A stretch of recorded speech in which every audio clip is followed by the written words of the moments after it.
Japan, zero से super power तक सोचें। अगर एक दिन में आपका शहर मिट्टी बन जाए, आपका मुस्तकबल जल जाए और दुनिया आपको खत्म शुदा करार दे दे, तो क्या आप दोबारा खड़े हो सकते हैं? ये कोई तस्वुर नहीं, ये जापान की हकीकत थी। 1945 हिरोशिमा, नागासाकी, एटम बम, चंद सेकंड और जापान की दुनिया बदल गई। लाखों लोग मारे गए, शहर राख बन गए, मईशत खत्म, कौम टूट चुकी थी। दुनिया कह रही थी जापान अब कभी नहीं उठेगा। लेकिन जापान ने खामोशी से एक फैसला किया, हम रोएंगे नहीं, हम इल्ज़ाम नहीं देंगे, हम खुद को बदलेंगे। जंग के बाद जापान के पास कुछ नहीं था, न तेल, न गैस, न फौज।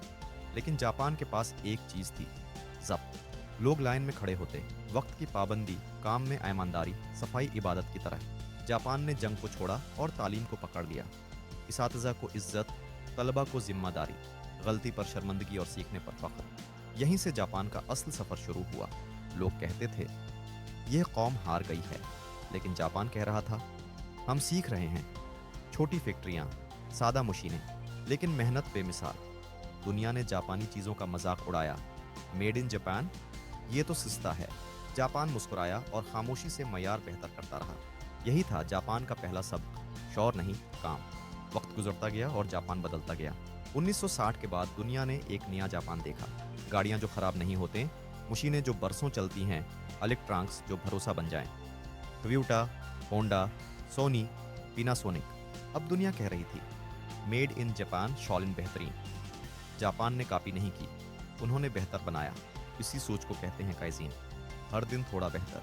जापान में काम इबादत है, गलती जर्म नहीं, सीखने का मौका है। वो मुल्क जहां वजीर भी ट्रेन से सफ़र करता है, जहां कानून सबके लिए एक है, जहां शर्मिंदगी जर्माने से बड़ी सज़ा है। यही वजह है कि जापान में करप्शन कम, एतमाद ज़्यादा और निज़ाम मजबूत है। आज जापान दुनिया की बड़ी मईशतों में रोबोटिक्स में लीडर, टेक्नोलॉजी में उस्ताद। और हैरत यह है, आज भी जापान के पास कुदरती वसाइल नहीं, लेकिन जापान के पास किरदार है। ये कहानी हमें सिखाती है कौमें नारों से नहीं बनते, कौमें नज़्म से बनती हैं। कौमें हथियारों से नहीं, इल्म से ताकतूर बनती हैं। जापान ने दुनिया को बताया अगर कौम में शर्मिंदगी हो, मेहनत हो और नज़्म हो, तो एटम बम भी उसे ख़त्म नहीं कर सकता। अगर वीडियो अच्छी लगे तो लाइक और सब्सक्राइब कर देना।